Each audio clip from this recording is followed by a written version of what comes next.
நீதிமொழிகள் 12ஆம் அதிகாரம் 24வது வசனத்தை வாசிக்கலாமா? கிருதியில் உன்னை கையோ ஆளுகை செய்யும், சோம்பேறியோ பகுதி கட்டுவான். கவனிச்சீங்களா? தேவன் எப்படி உங்களை ஆசீர்வதிக்கிறார்னா, நீங்க கையிட்டு செய்கிற வேலை யாரு ஜாக்கிரதையா வேலை செய்யறாங்களோ அந்த கைகளின் ஆசீர்வாதங்கள் எப்படி இருக்கும் அப்படின்னா, ஆளுகை செய்கிறவர்களாய் மாறி விடுவீர்கள். சோம்பேறித்தனம் உள்ளவர்களோ சொல்லுங்க, பகுதி கட்டுவார்கள். அப்படின்னா அடிமையாக இருப்பார்கள்.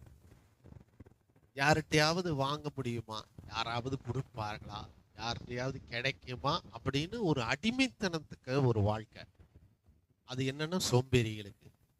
ஆனா தேவன் என் கைகளின் பிரயாசத்தின் மீது அவருடைய ஆசீர்வாதத்தை கட்டளையிட்டிருக்கிறார் என்று யார் ஒருவர் விசுவாசித்து தைரியமாக முன்வந்து கைகளின் பிரயாசங்களை ஆசீர்வாதத்தை கட்டளையிட்டிருக்கிற தேவன் என்னோடு இருக்கிறார் என்று கையிட்டு செய்ய ஆரம்பிக்கிறீர்களோ, அப்பொழுது வானத்தின் பலகணிகள் திறந்து இடங்கொள்ளாமல் போகும் மட்டும் தேவன் உங்கள் மீது ஆசீர்வாதத்தை கட்டவிழ்த்து விடுகிறவராயிருக்கிறார்.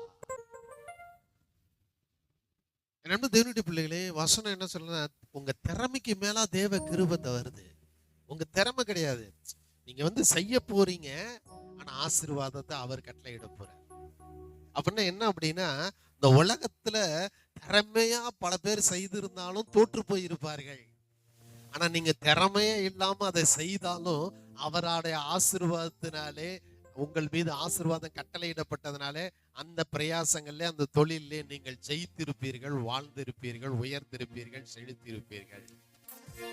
அது காரணம் என்ன அப்படின்னா, உங்களுடைய அசாதாரணமான உழைப்பு இல்லை, உங்களுடைய திறமை இல்லை, அவர் ஆசீர்வாதத்தை கட்டளையிட்டதுனால. அதனால திறமையான ஆள் தோத்து போன தொழில கூட நீங்க எடுத்து செய்யலாம். அவனுக்கு திறமை இருந்து தோத்துட்டானேங்க.